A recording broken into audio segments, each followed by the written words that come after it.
Kisah Para Rasul 2 ayat 1 sampai 21. Ketika tiba hari Pentakosta, semua orang percaya berkumpul di satu tempat. Tiba-tiba turunlah dari langit suatu bunyi seperti tiupan angin keras yang memenuhi seluruh rumah di mana mereka duduk. Dan tampaklah kepada mereka lidah-lidah seperti nyala api yang bertebaran dan hinggap pada mereka masing-masing. Maka penuhlah mereka dengan Roh Kudus.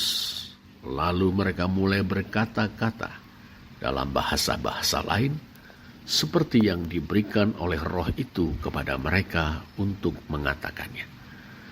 Waktu itu di Yerusalem diam orang-orang Yahudi yang saleh dari segala bangsa di bawah kolong langit.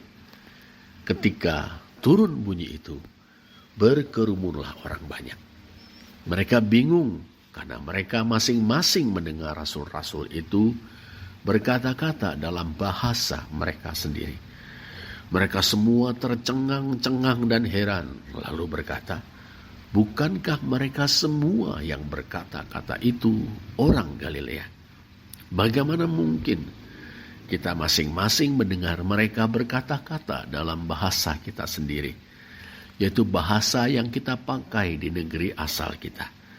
Kita orang Partia, Media, Elam, penduduk Mesopotamia, Yudea dan Kapadokia, Pontus dan Asia, Frigia dan Pamfilia, Mesir dan daerah-daerah Libya yang berdekatan dengan Kirene, pendatang-pendatang dari Roma, baik orang Yahudi maupun penganut agama Yahudi, orang Kreta dan orang Arab. Kita mendengar mereka berkata-kata dalam bahasa kita sendiri tentang perbuatan-perbuatan besar yang dilakukan Allah." Mereka semuanya tercengang-cengang dan sangat termangu-mangu sambil berkata seorang kepada yang lain, "Apakah artinya ini?" Tetapi orang lain menyindir, "Mereka sedang mabuk oleh anggur manis." Maka bangkitlah Petrus berdiri dengan ke-11 rasul itu, dan dengan suara nyaring ia berkata kepada mereka, "Hei kamu orang Yahudi, dan kamu semua yang tinggal di Yerusalem, ketahuilah dan camkanlah perkataanku ini. Orang-orang ini tidak mabuk seperti yang kamu sangka, karena hari baru pukul 9. Tetapi itulah yang difirmankan Allah dengan perantaraan Nabi Yoel. Akan terjadi pada hari-hari terakhir, demikianlah firman Allah, bahwa aku akan mencurahkan rohku ke atas semua manusia. Maka anak-anakmu laki-laki dan perempuan akan bernubuat, dan teruna-terunamu akan mendapat penglihatan-penglihatan, dan orang-orangmu yang tua akan mendapat mimpi. Juga ke atas hamba-hambaku laki-laki dan perempuan akan kucurahkan rohku pada hari-hari itu, dan mereka akan bernubuat. Dan aku akan mengadakan mukjizat-mukjizat di atas di langit, dan tanda-tanda di bawah di bumi, darah dan api dan gumpalan-gumpalan asap.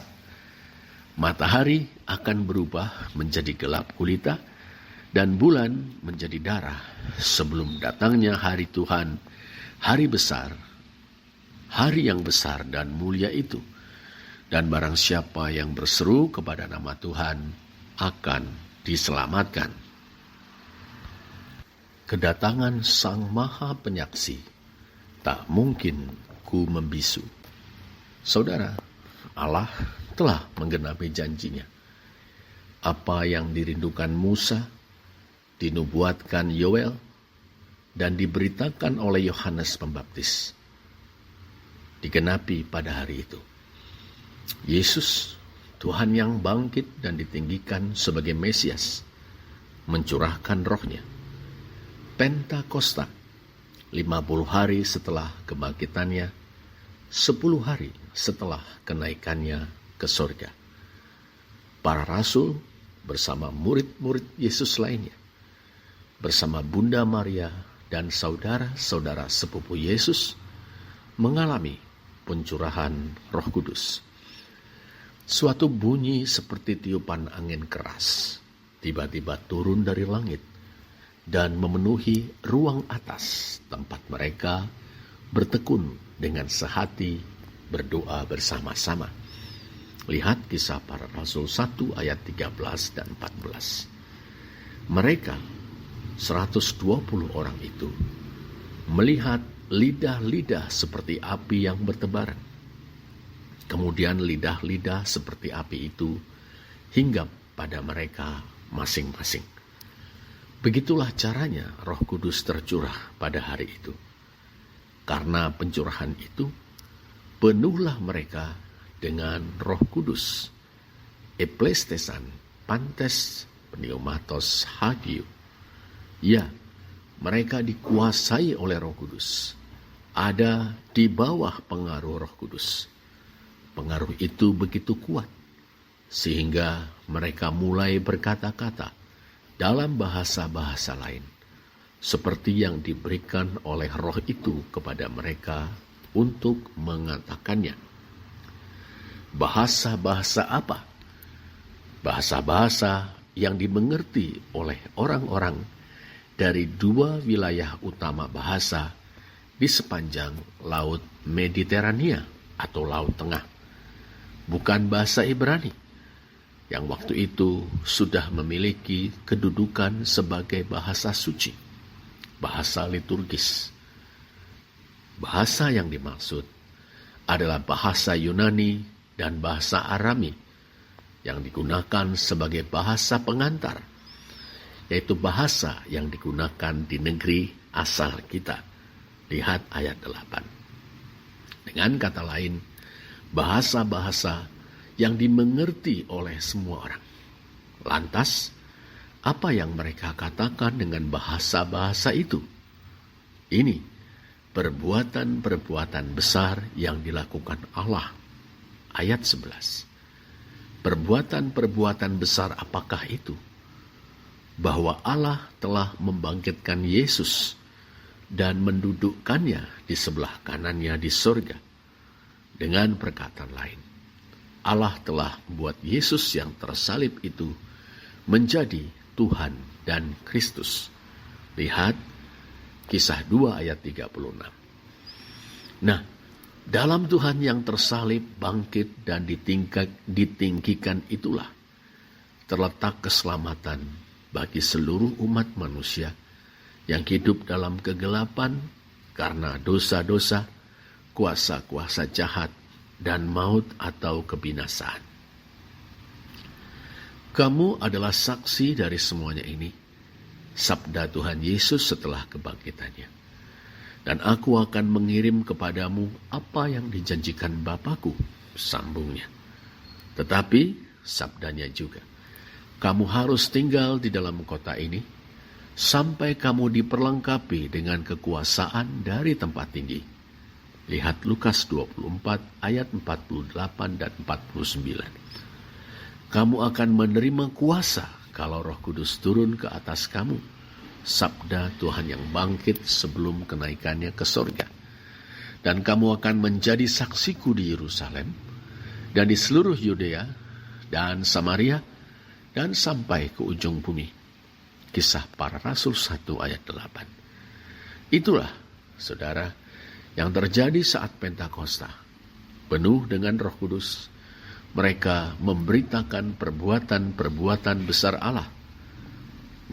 Mereka bersaksi tentang Tuhan Yesus Kristus, Mesias yang tersalib, dibangkitkan dan ditinggikan. Dalam bahasa-bahasa orang-orang Galilea yang dimengerti oleh semua orang. Roh Kudus telah dicurahkan. Dialah roh kesaksian yang mendorong murid-murid awal Tuhan Yesus dan gereja di segala abad dan tempat untuk bersaksi tentang Dia dan mengefektifkan kesaksian itu di dalam diri semua orang sebanyak yang akan dipanggil oleh Tuhan Allah kita. Kisah Para Rasul 2 ayat 39. Karena karya Roh Kudus, mereka bertobat dan percaya kepada Tuhan Yesus dan diselamatkan. Sebagaimana janji Allah, barang siapa berseru kepada nama Tuhan akan diselamatkan. Yoel 2 ayat 32, Kisah Para Rasul 2 ayat 21.